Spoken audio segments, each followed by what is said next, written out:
Hola, muy buenos días. Bienvenidos a esta Buenos quinta días. jornada del módulo 2 del curso Riego en un contexto de cambio climático, impulsado por la Comisión Nacional de Riego en el marco del programa Transferencia Tecnológica para la Adaptación de Áreas Agrícolas Vulnerables al Cambio Climático. Esto en las regiones de Atacama y Coquimbo. Esta es nuestra quinta jornada y última de esta semana. Tenemos hoy el tema de calidad de aguas y fertirrigación con Johan Videla, que es un profesional formado en la Universidad de Chile y con trabajos en temas de hidrología. Johan, ¿me escuchas por ahí? Buenos días a todos y todas, espero que estén bien. En primer lugar, agradecer la participación a esta quinta jornada del segundo módulo. Como Lilian me decía, mi nombre es Johan Videla, soy geógrafo de formación. Desde el año 2012-2013 aproximadamente me he dedicado a temas de calidad de agua. Básicamente, en primer lugar, a temas de modelación hidrológica en sistemas de montaña, nieve, glaciares, y también ligado a lo que ha sido calidad de agua, tratando de estudiar el flujo de las aguas superficiales y subterráneas a través de diferentes tipos de medios.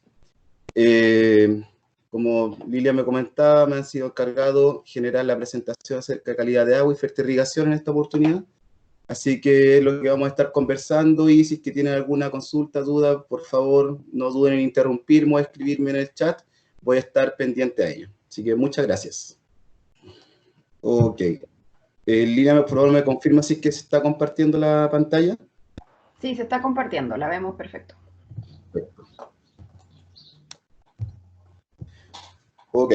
Bueno, lo primero que es importante comentar cuando empezamos a estudiar la calidad de agua, también ligado obviamente a lo que vamos a tratar hoy día, que es fertirrigación, es por qué estudiarla o qué es la calidad del agua en sí.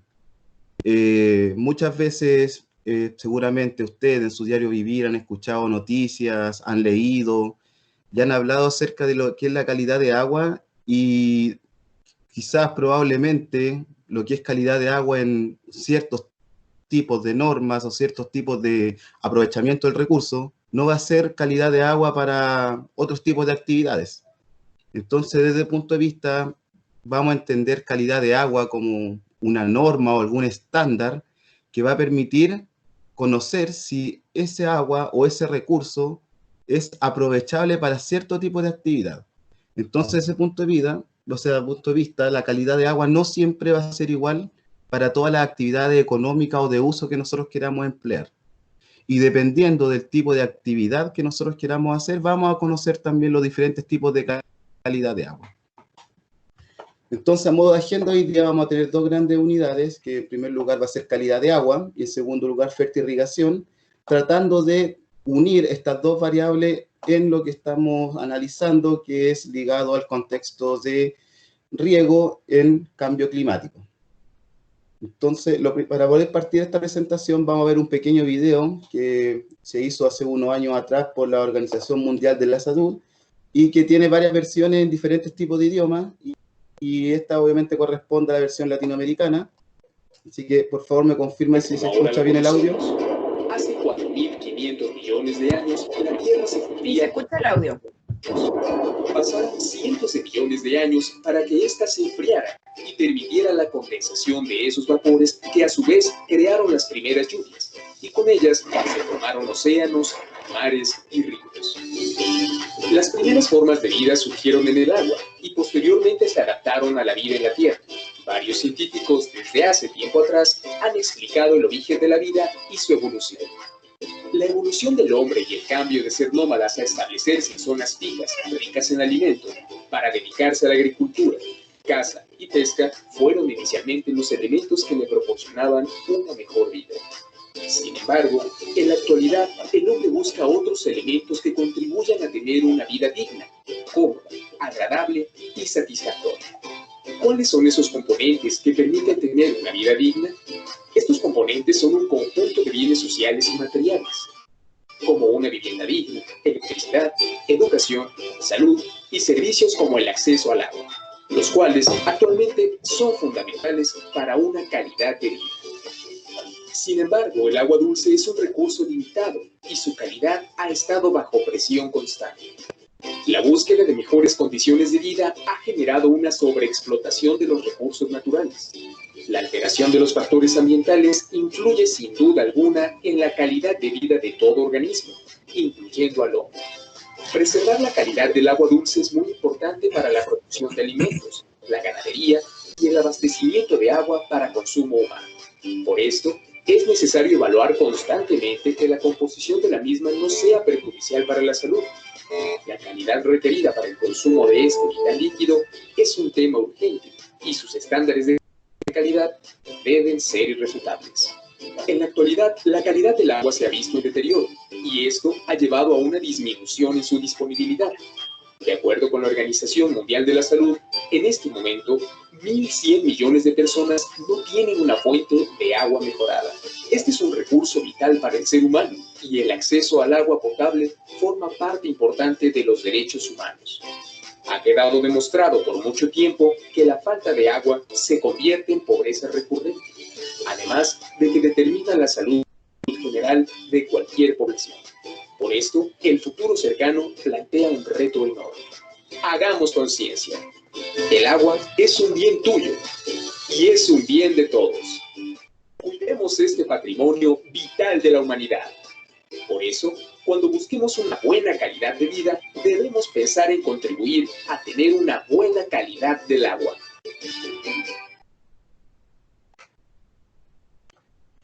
Ok, entonces, como nos pudimos dar cuenta en el video, se resumen varios conceptos que vamos a tratar de abarcar en esta presentación. Calidad de agua, recursos, abastecimiento, disponibilidad, escasez, que son todas variables que están de alguna forma ligadas a lo que son la calidad del agua. Entonces, de ese punto, y como se muestra en la presentación, la calidad de agua para efectos de agricultura, aprovechamiento en recursos hídricos, va a ser una medida de la condición del agua que va a representar una cierta calidad o requisitos para, ya va a depender si son especies bióticas o cualquier necesidad humana, entendiendo, por ejemplo, si nosotros queremos hacer cultivos o si queremos aprovecharla como potabilización o, en fin, como alguna actividad recreativa como puede ser turismo. Dependiendo de la actividad que nosotros nos enfoquemos, van a haber diferentes normas que van a dar una condición para ser usada o no hacerlo. También se entiende que la calidad de agua, por referencia a un conjunto de normas, ¿cierto? Que la idea siempre está basada en el cumplimiento de ellas y no superar ciertos estándares. Y esos estándares, los más conocidos generalmente, y para la ley chilena, que la vamos a ver un poco más adelante, está basado generalmente en la salud de los ecosistemas o norma ambiental, la seguridad con el contacto humano, sobre todo cuando nosotros nos dedicamos a agricultura y de que el agua no esté en constante contaminación o con los trabajadores o con los agricultores que están manipulando el riego, y también directamente con el riego de los vegetales ligado ya al riego en sí o el contacto con la fruta o los vegetales que nosotros vamos a consumir. Desde este punto de vista, entonces vamos a entender que calidad de agua va a depender según los diferentes tipos de usos que nosotros vamos a tener. Entonces vamos a tener calidad de agua o contaminación en aguas residuales, en desechos domésticos, industriales, hidrocarburos, metales pesados, radioactividad, pesticida, plaguicida, ¿cierto? Producto inorgánico, movilización, y cada una de estas variables que nosotros entendemos como calidad de agua van a tener diferentes normas que van a permitir o van a rechazar el uso de ella. Entonces, desde ese punto de vista, cuando nosotros empezamos a estudiar la calidad del agua, vamos a tener diferentes atributos que van a dar las características que ella posee. Y en forma general, las principales características referidas a la calidad de agua van a ser características físicas, químicas y biológicas. En términos de agricultura, se considera cualquier característica que afecte la supervivencia y la producción o crecimiento de la especie vegetal que nosotros queremos plantar o queremos producir. Y también dentro de la misma norma que está dedicada al uso de riego, también se intenta proteger la determinación potencial, ¿cierto?, en función de los trabajadores. Es decir, no solo se considera que el agua pueda ser nociva o pueda tener una mala calidad, para las personas o para el cultivo, sino también que puede afectar al interior o en el futuro a un ser vivo, o también ya puede ser un animal o una persona en sí. Entonces, básicamente, cuando nosotros hablamos de calidad de agua en la agricultura, lo vamos a estar desarrollando en función de mejorar las condiciones ambientales, generalmente de los tranques, de la red, de los canales, evitando un uso excesivo químico sobre el suelo y los vegetales. Vamos a ver por qué es importante no exceder también el uso de los químicos, y no vertiendo ya sean residuos domiciliarios o riles. Estas son las principales causas y consecuencias en las cuales está enfocada la norma de riego en Chile hoy en día. ¿Por qué estudiar la calidad de agua a modo general? Básicamente porque casi el 71%, 73% aproximadamente de la superficie terrestre está cubierta por agua. Sin embargo, de este 73% que está cubierta la superficie terrestre, solamente el 0.75%, es decir, alrededor de unos 8 millones de kilómetros cúbicos, ¿cierto?, se considera como agua dulce disponible para ser bebida, ya que un 2.2% más o menos está congelada en glaciares o casquetes polares. Entonces, por lo tanto, si nosotros empezamos a analizar, si bien en el planeta existe mucha agua disponible, ¿cierto?, solamente el 0.75 está disponible para consumo humano o para diferentes tipos de actividades que nosotros podemos desarrollar. Acá también existen algunas tablas que pueden hablar de los diferentes tipos de porcentajes en más detalle, pero es importante conocer que, en resumen, si nosotros consideramos, por ejemplo, 1 litro de agua en un jarrón o en un recipiente, solamente de ese litro completo que abarcaría todo el agua disponible en el planeta, solamente 1 milímetro aproximadamente es el agua que tenemos disponible para consumo humano. Y ese 1% tenemos que considerar que existen diferentes tipos de actividades. Es decir, en ese 1% van a haber actividades que van a estar desarrolladas a la agricultura, a la industria, ¿cierto?, y también a la supervivencia o agua potable que utilizan las personas, en primer lugar. Entonces, desde ese punto de vista, cuando se habla de que el agua es un bien escaso, sí, el agua es un bien escaso, y por lo tanto es importante estudiarla y conocer cuál es su calidad para no enfrentarnos en problemas futuros que puedan ser nocivos tanto para el tema de producción que nosotros tenemos, como también para enfrentarnos a problemas que puedan ser nocivos para la salud. La calidad del agua de un cuerpo, ¿cierto?, puede estar definida no solo en términos de características o requerimientos del sistema hídrico, es decir, no solamente desde el punto de vista del nacimiento natural de las aguas. Muchas veces uno va y toma una muestra en un lecho, y este lecho a lo mejor no va a estar de acuerdo o concordante a la norma. Ha pasado muchas veces que uno va a terreno, a la cordillera, y toma una muestra de calidad de agua, e indirectamente uno la compara con una norma y dice, esta agua está contaminada.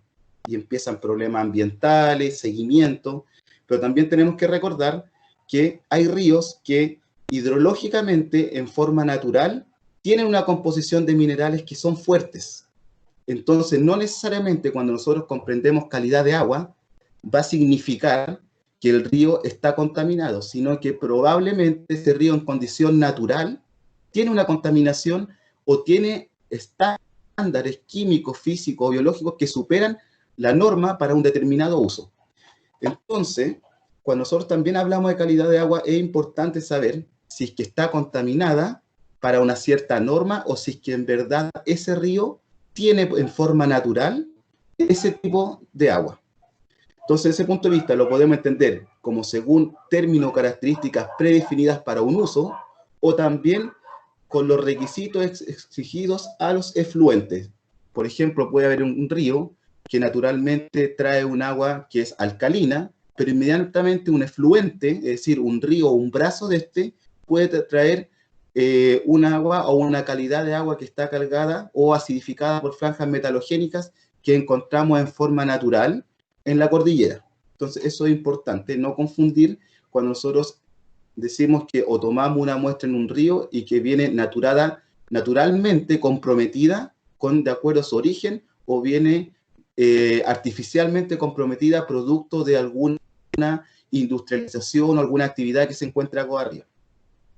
Esta premisa se cumple en la mayoría de las situaciones reales, ¿cierto? Grandes ciudades, generalmente, en donde nosotros estudiamos la calidad de agua en función de excepciones. Cuando me estoy refiriendo a excepciones, es que nos dedicamos a estudiar la calidad de agua en función de la condición natural que trae un río.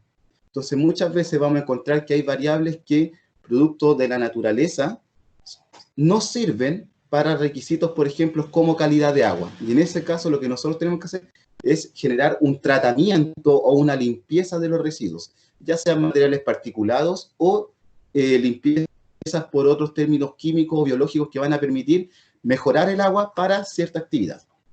Entonces, desde ese punto de vista, los requisitos van a ser variados dependiendo de la actividad que nosotros necesitamos. ¿Por qué estudiarla?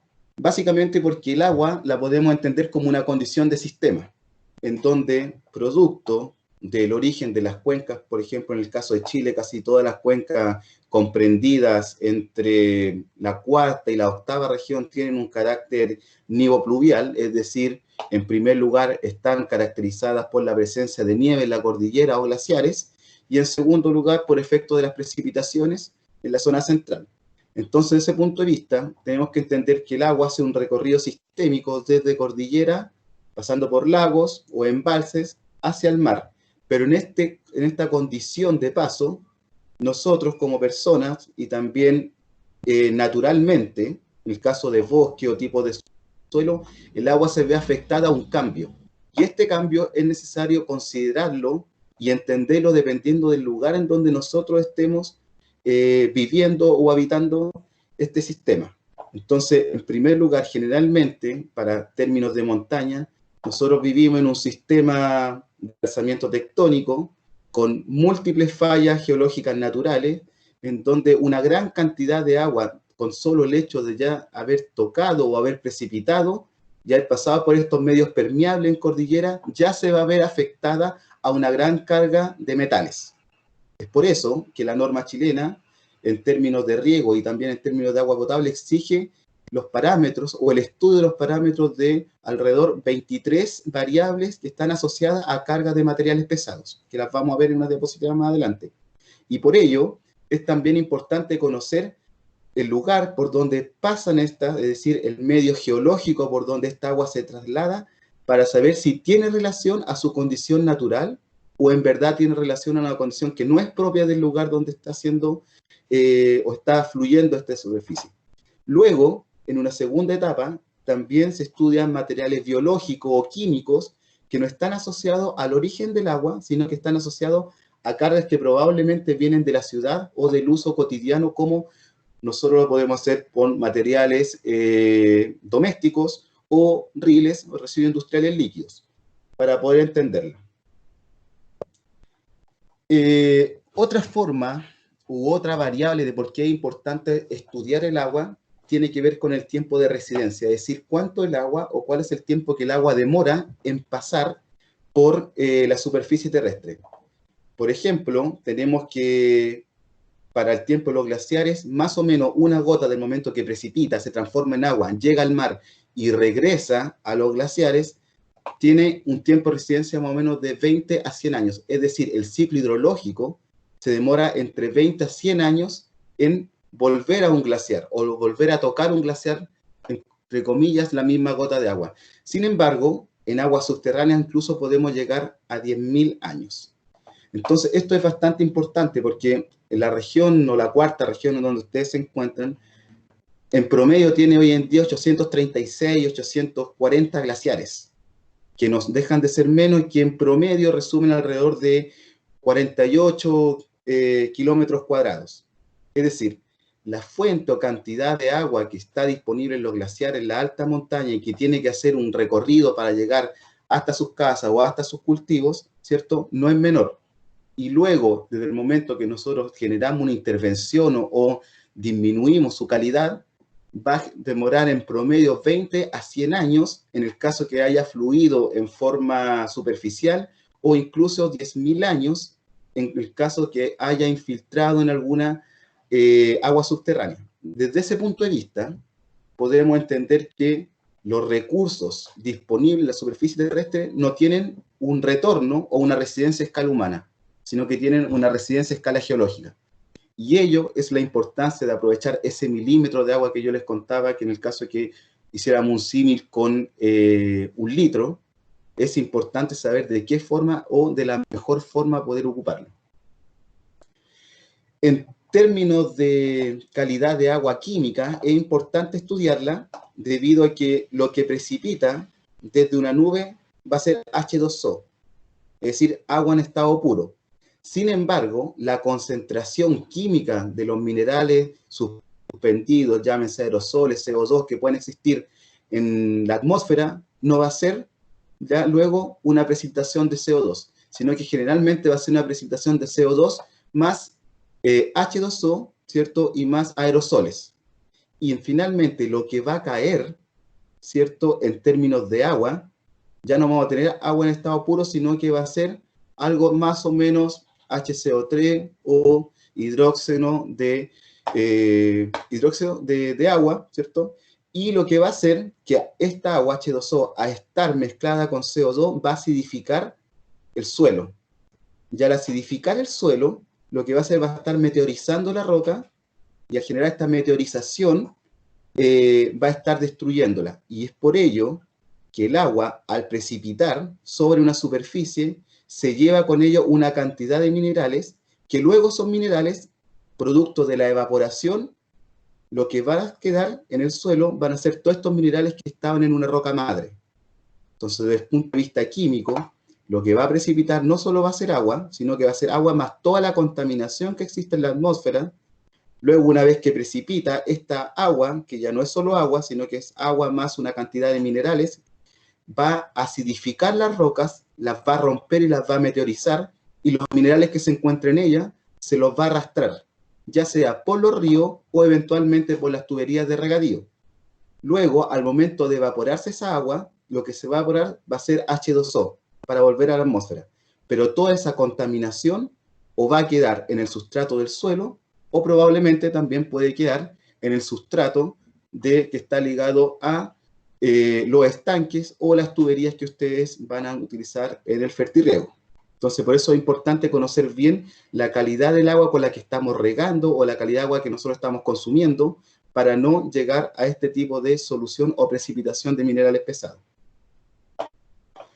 Dentro de los tipos de contaminación que podemos encontrar, existen variados tipos. Está la contaminación producto de las ciudades, la contaminación producto de las plantas de tratamiento, de los combustibles. O sea, en general tenemos muchos tipos de contaminación y todos estos drenan a un río, a un lago, y también pueden precipitarse o pueden infiltrarse hacia los acuíferos profundos.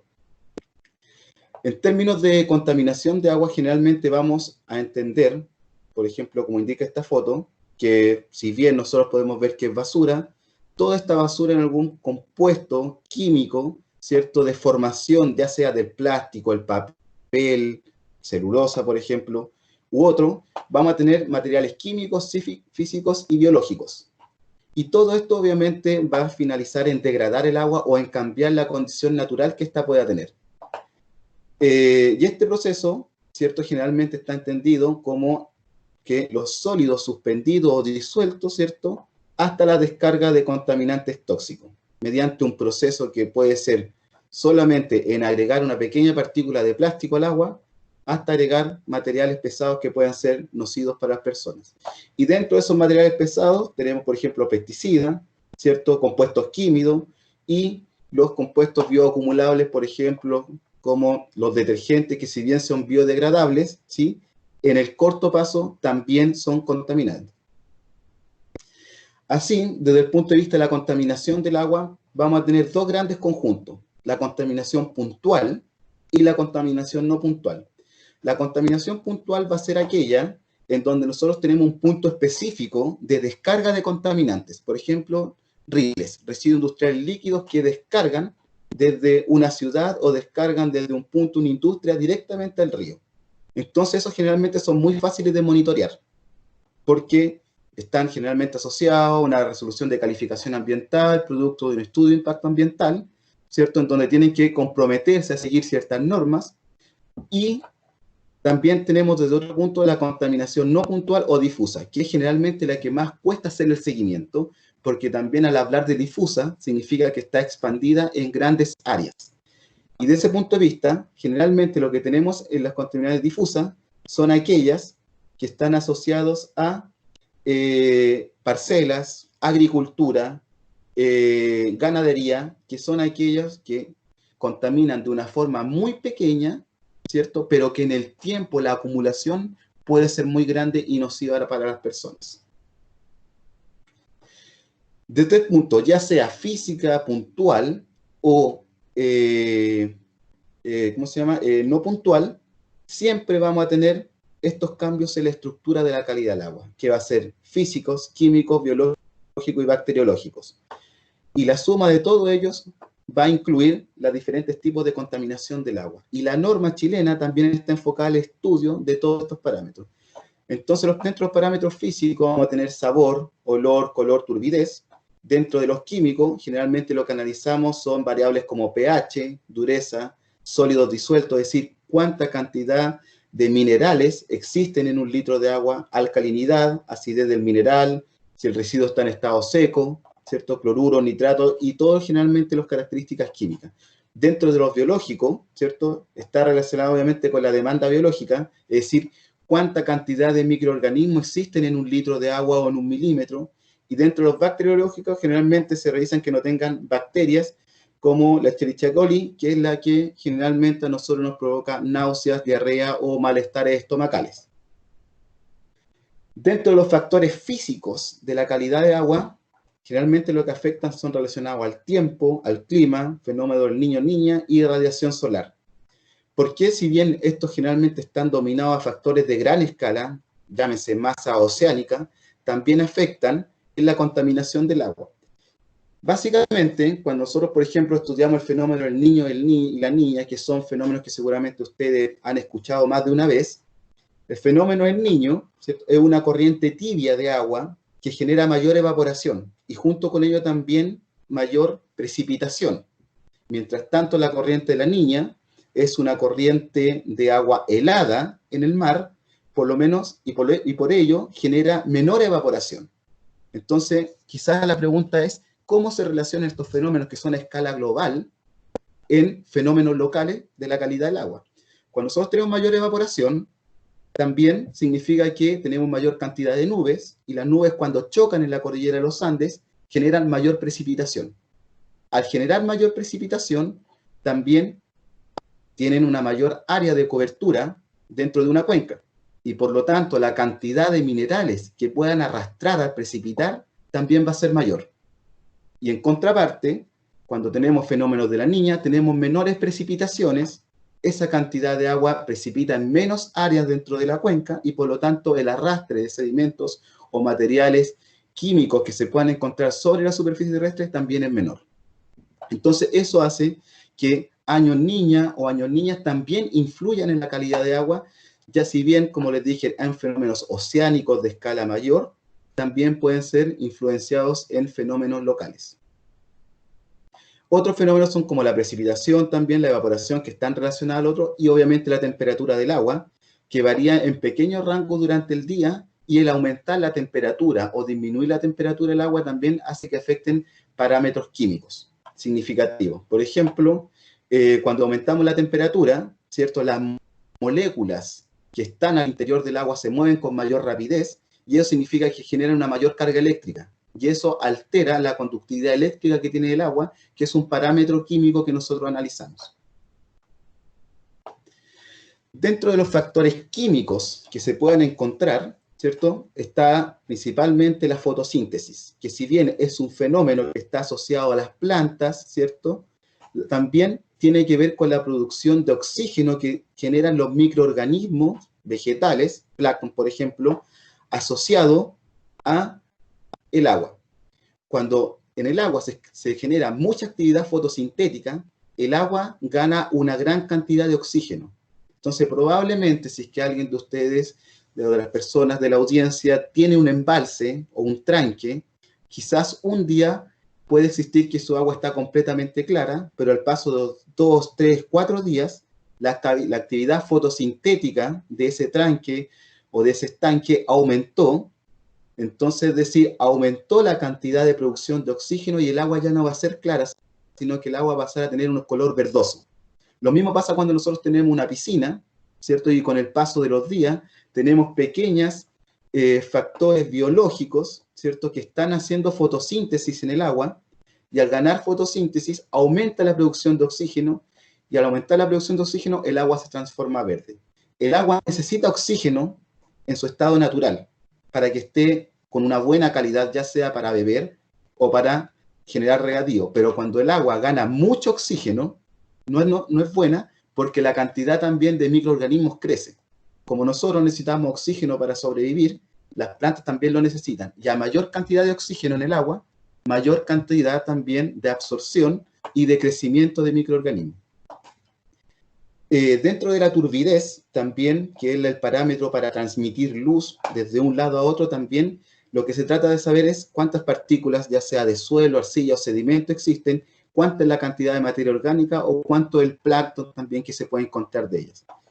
Y otros también parámetros que afectan, está el pH, la alcalinidad, la dureza y la conductividad eléctrica, que era uno de los parámetros más fáciles de medir dentro del agua, y que tiene que ver con cuánta es la relación o transmisibilidad de electricidad en un centímetro. ¿A qué velocidad se mueve la electricidad, ¿cierto? O en verdad la luz, la energía, en un centímetro.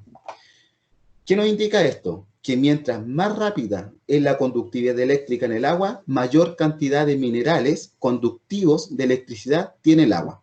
Entonces, generalmente, cuando las aguas tienen una conductividad alta, vamos a ver qué significa una conductividad alta más adelante, significa que tienen mayor cantidad de metales que transmiten electricidad. Y esos minerales están asociados a cobre, plata, oro, aluminio, entre otros, fierro, hierro, que son algunos minerales que transmiten electricidad. Por lo tanto, también está asociado a carga de minerales pesados. Por otro lado, mientras menos conductividad el agua tiene, significa que menos cantidad de materiales pesados pueden contener en su interior. Dentro de los factores biológicos tenemos virus, bacterias, hongos y parásitos. Y estos, generalmente, desde lo más simple hasta lo más complejo, ¿cierto? En esta pirámide que podemos ver atrás, podemos entender que todos ellos están presentes en el agua en mayor o menor cantidades. Por ejemplo, el virus, hoy en día yo sé que la palabra virus está muy de moda. El virus, si bien es una estructura biológica patógena, porque generalmente nos afecta, ¿cierto? Es fácil desnaturalizarlo. Es decir, en ese sentido es fácil matarlo en el agua, ¿sí? Y generalmente se hace con cloro, porque lo que si bien es una estructura que no está viva, es una estructura natural que se puede desnaturalizar, es decir, se puede romper. Sin embargo, en la medida que nosotros vamos avanzando desde bacterias, hongos, hasta parásitos, cada vez son estructuras más complejas y por lo tanto el procedimiento para poder atacar esta estructura también así lo es. Desde una bacteria, en donde podemos saber que tiene un núcleo definido y se puede atacar ese núcleo, hasta un parásito que no necesariamente va a morir con un compuesto, sino que puede morir con muchos más. Entonces, por acá, aquí solamente podríamos atacar con cloro, sin embargo, acá ya tendríamos que tratar con antibióticos o con incluso alguna vacuna que elimine desde nuestro interior este parásito. Desde ese punto de vista, ¿cierto? En el marco ya normativo, tenemos la norma chilena 1333, ya con varios años, 1978, con algunas modificaciones por la Comisión de Medio Ambiente en el 94 y otras modificaciones por el Código de Agua en el año 2003. Tenemos una ley que lo que hace es normar la calidad de agua en Chile. ¿Qué es lo que hace básicamente esta norma chilena? Fija los límites máximos para diferentes parámetros considerados como requisitos de calidad. Esta norma 1333 norma por un lado el agua potable y por otro lado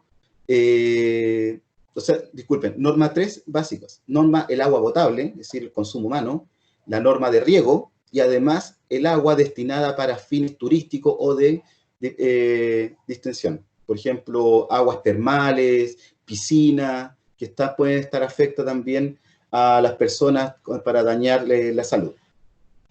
Entonces, desde el punto de vista de riego, y esto que quede claro, no para el punto de vista de agua potable ni de agua asociada a turismo, tenemos que estas son las principales fases que se norman. Entonces, como yo les dije, alrededor de 23 variables. Tenemos pH, aluminio, arsénico, vino. No me voy a dedicar a cada una de ellas porque el tiempo que tenemos lamentablemente es limitado, pero entiendo que la presentación va a quedar a disponibilidad de ustedes, tanto también como el video. Estas principalmente son las cantidades de minerales máximos que pueden tener para términos de riego. Es decir, si ustedes descargan, por ejemplo, una estación de química o de calidad química de agua desde la DGA, al menos estaría midiendo 10 o 15 de estos parámetros. No los mide todos porque tendríamos que tener una sonda de gran densidad para que mida todos los parámetros, pero en promedio las estaciones químicas de la Dirección General de Agua miden esto como alrededor de 15 variables y están disponibles en algunas de las estaciones. De hecho, el ejercicio que ustedes van a hacer está dedicado también un poco a esto. Y ustedes van a entender que cuando el pH está por bajo 5 o por sobre 9, significa que no es apto para el regadío, ¿sí? Por ejemplo, desde el punto de vista también químico, vamos a entender que la conductividad específica, ¿cierto? Básicamente va a ser cuánta es la transmisión, como les contaba, de electricidad en el agua potable o el agua para regadío. ¿Qué nos indica para el regadío? Nos dice que cuando la conductividad del agua supera los 750 microsiemens por centímetro, significa que está fuera de norma para el regadío.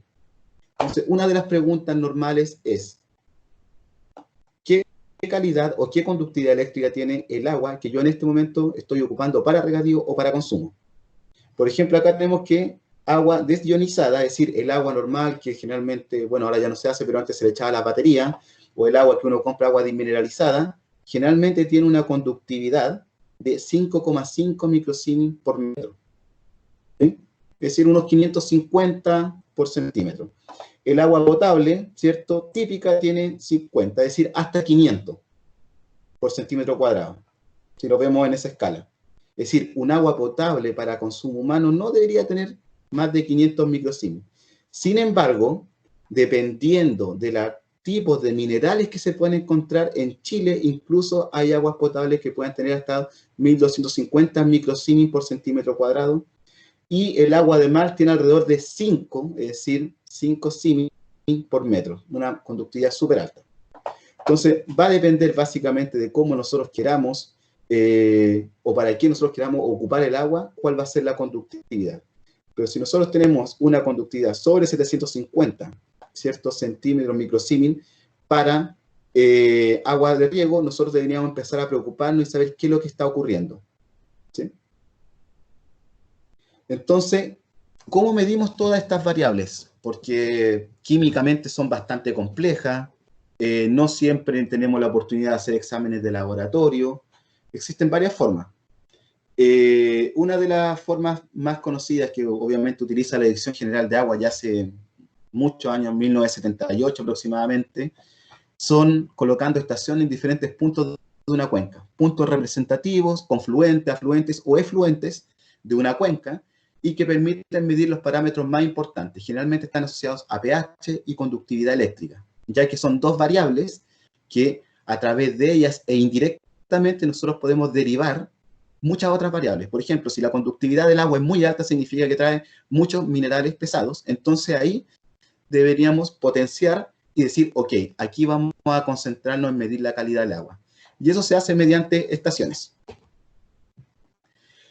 ¿Cuánto análisis podemos hacer? Cuántos como queramos, temperaturas, conductividad, pH, detergente, metales pesados, y cada una de estas variables tienen diferentes unidades de medición, y dependiendo cuál sea la unidad de los resultados en función de la norma, nosotros vamos a establecer si es que tiene buena calidad o mala calidad para ese uso específico, ¿sí? ¿Cómo nosotros podríamos interpretar los datos? Existen diferentes metodologías, 15, 20 metodologías diferentes, pero una de las metodologías más importantes es el diagrama de Piper, ¿cierto? Que lo que hace, agrupa calcio, nitrato, magnesio, potasio, que son algunos tipos minerales, y por otro lado, los hidrocloruros, ¿cierto? Y lo que hacen es establecer a través de los resultados de laboratorio, saber cómo ha variado el agua en el tiempo. Es decir, nosotros ingresamos toda una serie de tiempo a estos diagramas y dependiendo de cómo era la condición inicial de un punto y hacia dónde se movió, a nosotros nos va a indicar, ok, esta agua se está endureciendo, esta agua se está acidificando, ¿sí? Entonces, por ejemplo, en una condición actual, ¿cierto? El agua se encuentra con diferentes tipos, es decir, una carga de calcio, yo sé que esto puede ser un poco complicado, una carga de calcio, nitrato, magnesio, potasio, acá, pero en el tiempo pasado, es decir, hace 10, 15 años atrás, esta agua se encontraba con esta condición. Entonces, en base a saber en qué cuadrante se mueve el agua, nosotros podemos definir hacia dónde las aguas han migrado. Es decir, las aguas de estar de un estado neutro pasaron a endurecerse, es decir, a aumentar su pH al grado de alcalinidad, o pasaron del agua de estar en un estado neutro a acidificarse, es decir, existe mayor cantidad de minerales pesados que están en el agua. Entonces esto a nosotros nos permite tener una idea a modo general hacia el pasado y poner ojo hacia el futuro. ¿Cuáles son las influencias que tiene que un agua se endurezca o que un agua se acidifique? El principal problema, si es que el agua se acidifica, es que no puede ser nociva para el ser humano o para el riego y la pérdida en el valor del suelo. Es decir, los va a acidificar, ¿sí? Pero también, si es que el agua se alcaliniza, es decir, si es que tiene un aumento en magnesio y calcio, ¿sí? Estos son componentes que ya vimos que traía el agua, ¿cierto? H2O, CO3, que se encuentran en la atmósfera, pero al agregarle H2O, ¿cierto? Pasa a ser el agua que precipita. Pero si nosotros a esta agua que precipita le restamos calcio y magnesio, que son generalmente los minerales que contienen las rocas en la superficie terrestre, podemos hacer algunos análisis. Entonces, básicamente se va a traducir en esto. Yo creo que todos alguna vez hemos visto un hervidor que acumula sarro. Si esta misma agua que está acumulando sarro en el hervidor o en la tetera, nosotros ahora la traspasamos a nuestros estanques o nuestras cañerías de riego, empezamos a enfrentar diferentes problemas en la productividad en primer lugar y en segundo lugar en los costos que aumentan a través de los años. Entonces, el conocer la calidad del agua antes de comenzar con un buen fertirriego es importante para no aumentar los costos en el tiempo. Entonces, en primer lugar, lo que nosotros deberíamos hacer sería analizar la calidad de nuestra agua y saber si tienen calcio o magnesio. Si las aguas tienen mucho calcio o tienen mucho magnesio en la zona en que nosotros vamos a regar, probablemente deberíamos hacerle un tratamiento, ya sea de vertederos para que puedan precipitar estos minerales o algún otro tipo de desionización para que el agua, pasar de un estado alcalino, que es cuando contiene mucho calcio y mucho magnesio, pueda pasar a un estado un poco más neutro, entre este 5, ¿cierto? O 7 a 9 de pH. Es decir, si estamos sobre 9 hasta 14, significa que nuestras aguas tienen mucho calcio y mucho magnesio y podrían en el futuro inducir a tener un estado como esto en nuestras cañerías o en nuestros sistemas de riego. ¿Alguna duda o consulta hasta acá?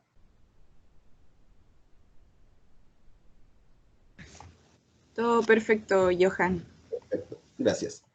Entonces, eso es la principal característica de este esquema que yo les mostraba al principio, que si bien lo que está precipitando ya no es solo agua, es agua más esto hidróxido y CO2 que se encuentra en la atmósfera, esta agua que está precipitando finalmente va a alterar las rocas y estas rocas van a llegar a un estado. Y cuando esta agua se evapora, es decir, como cuando se evapora o se gasta desde el hervidor, lo que queda, ¿cierto?, son los residuos de calcio y magnesio adheridos a las cañerías o los estanques.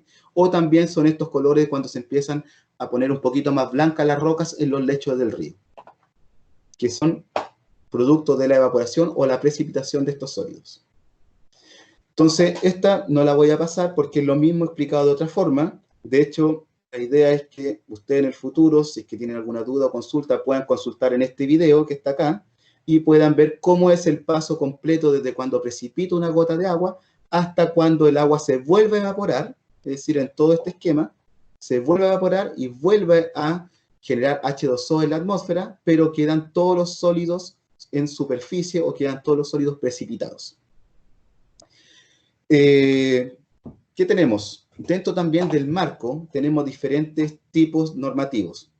El Ministerio de Agricultura, ¿cierto? Normas sobre las bases del medio ambiente, algunas prohibiciones de desechos líquidos. La ley de medio ambiente también a través de la ley 19.300 y la ley también 24.014, que es la ley también que desarrolla sobre el Ministerio de Medio Ambiente, también firma algunos acuerdos legislativos en cómo actuar frente a la autoridad cuando existe un agente que está contaminando.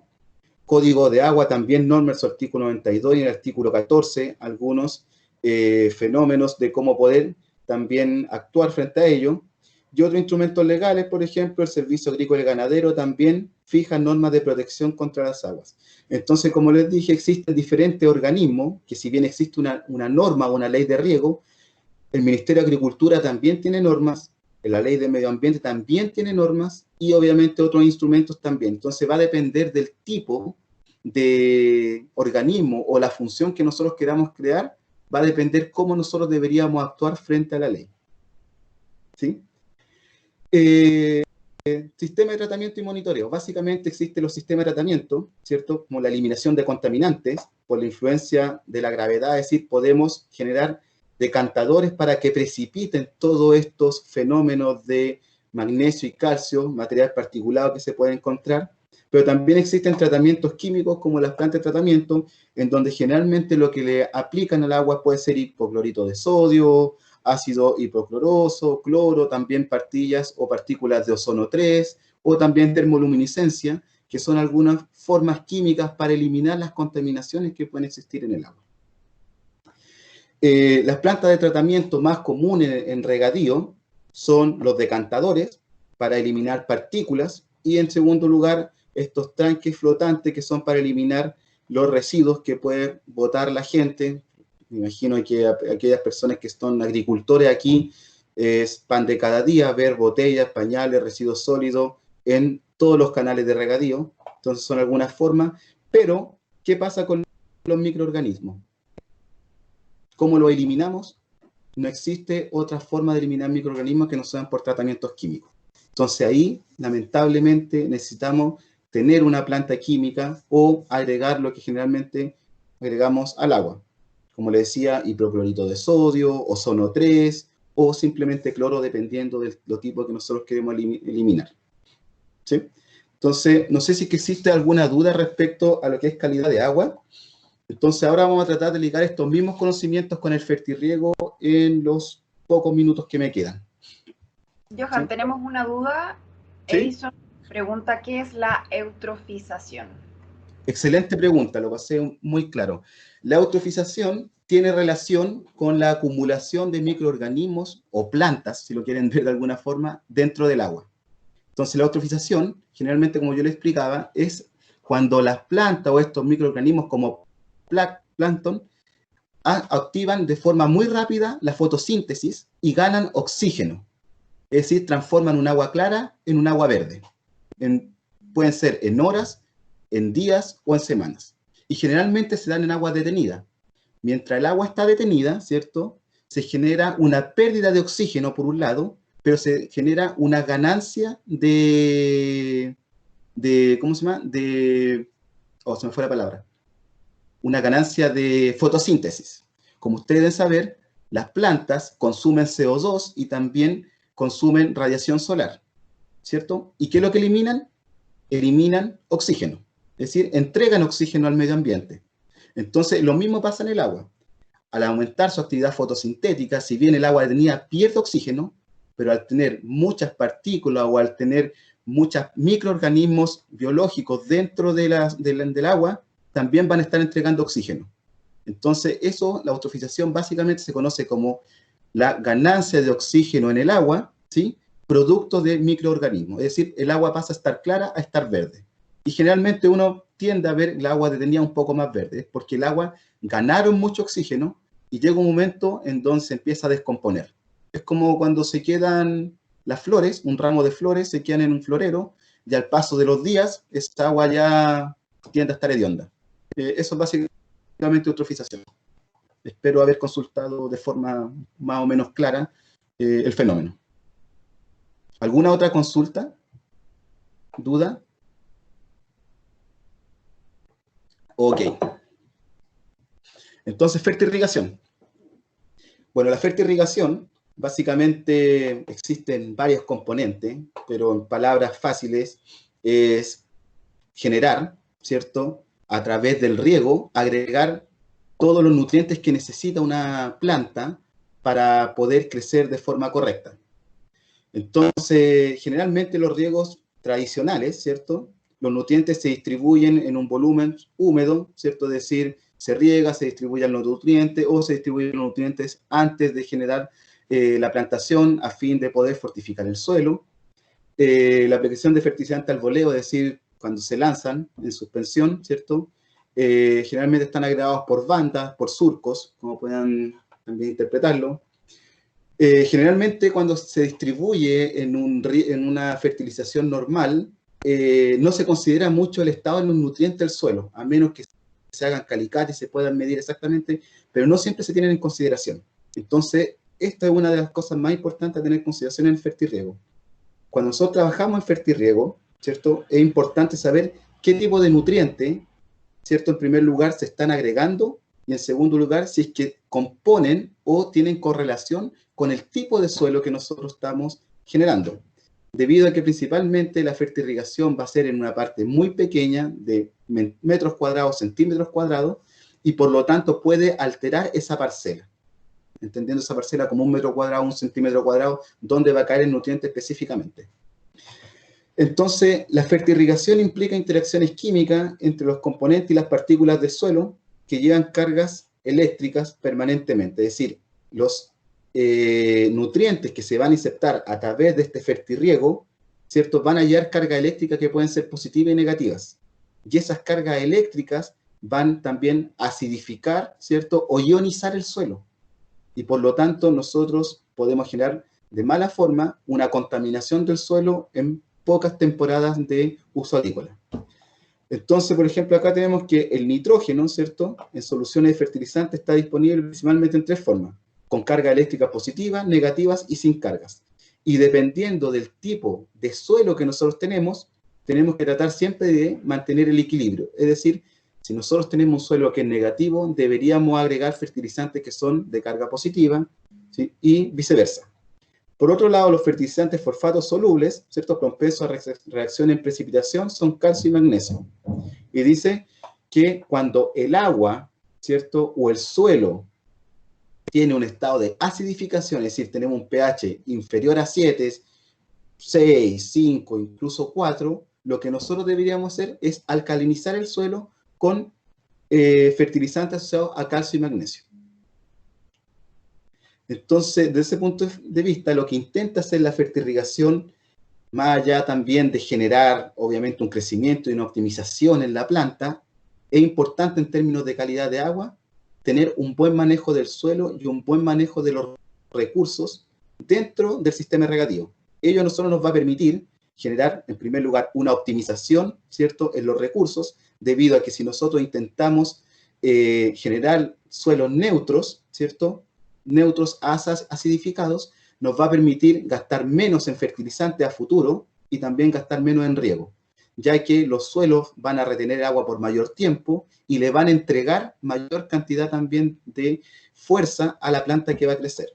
Entonces es súper importante cuando se generan los fertirriegos, no solo agregar la cantidad de fertilizante que se le necesita a la planta, sino que además considerar cuál es la calidad del suelo que está existiendo en ese momento para poder fortificarlo y en el futuro no solamente depender del riego o depender del mineral o fertilizante que se le está agregando. En términos de equipo, existen diferentes tipos de fertirriego. Está el riego presurizado, filtros, ¿cierto? Y de válvula.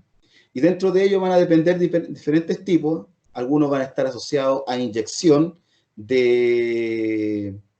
por válvula, a inyección por motobomba o aprovechando la carga hidráulica.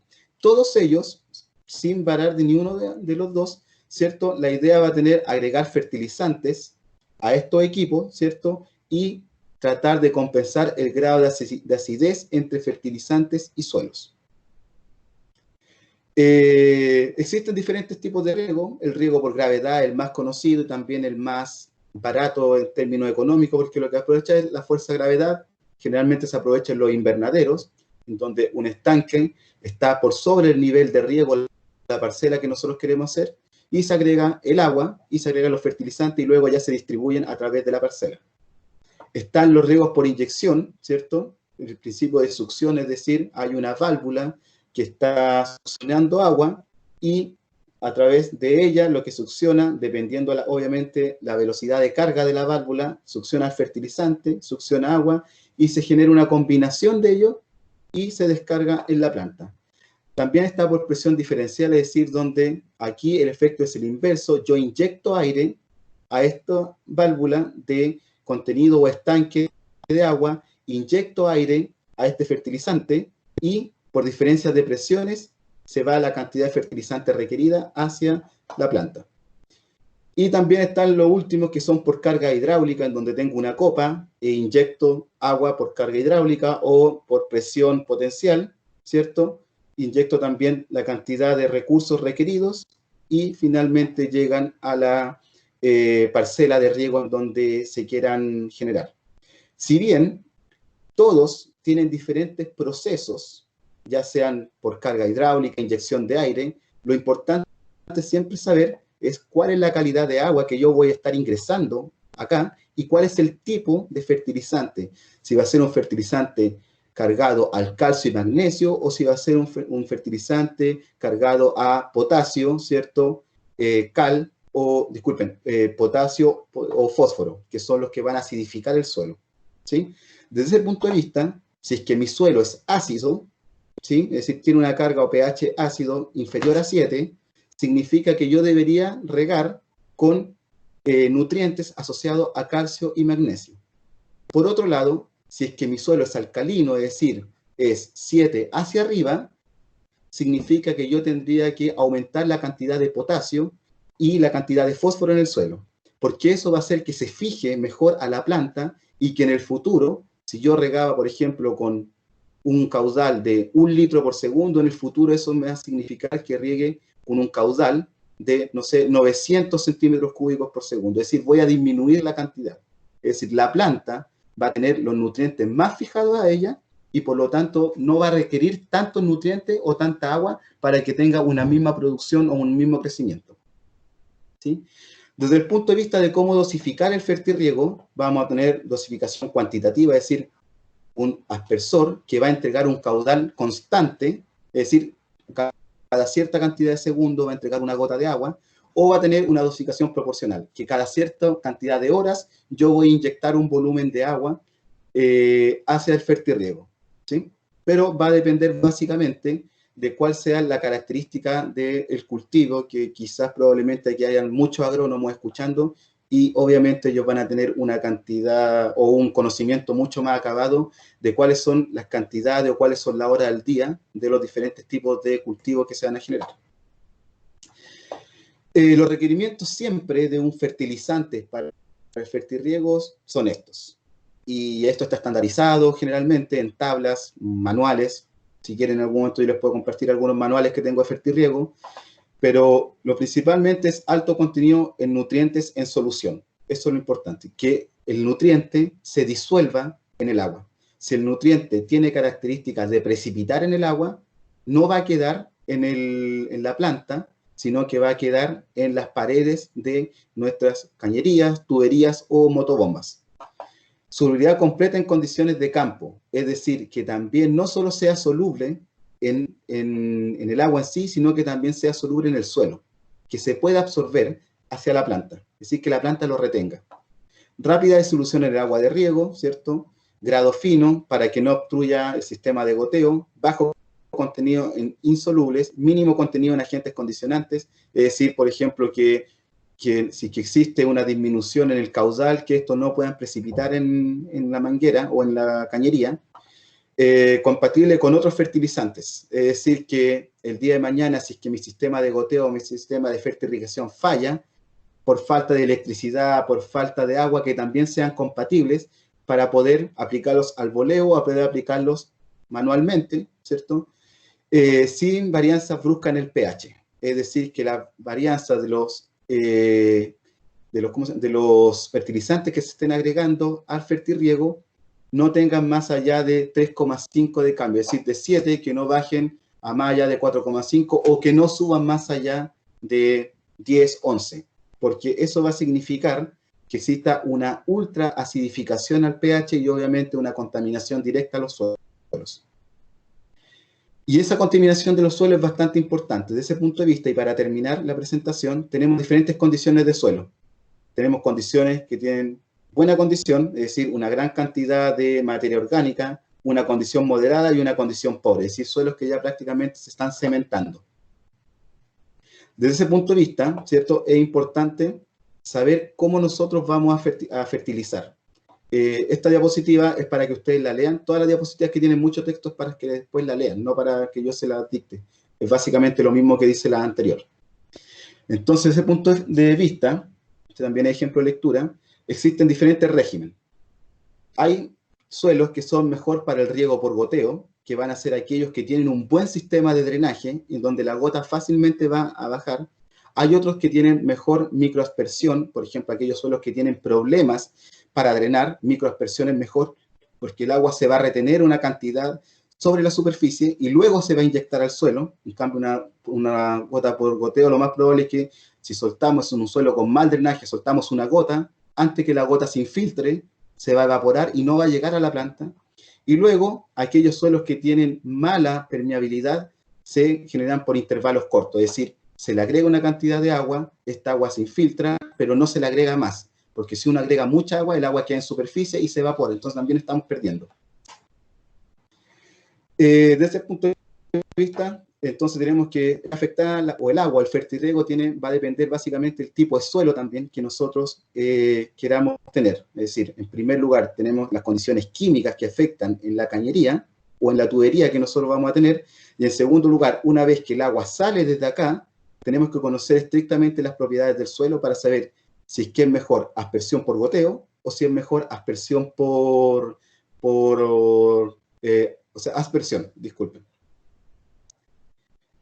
Algunas de las normas también, patrón de penetración es importante conocer, sistema de riegos por inundación o aspersión que mojan un volumen completo de suelo, crean un perfil que aumenta sostenidamente la salinidad.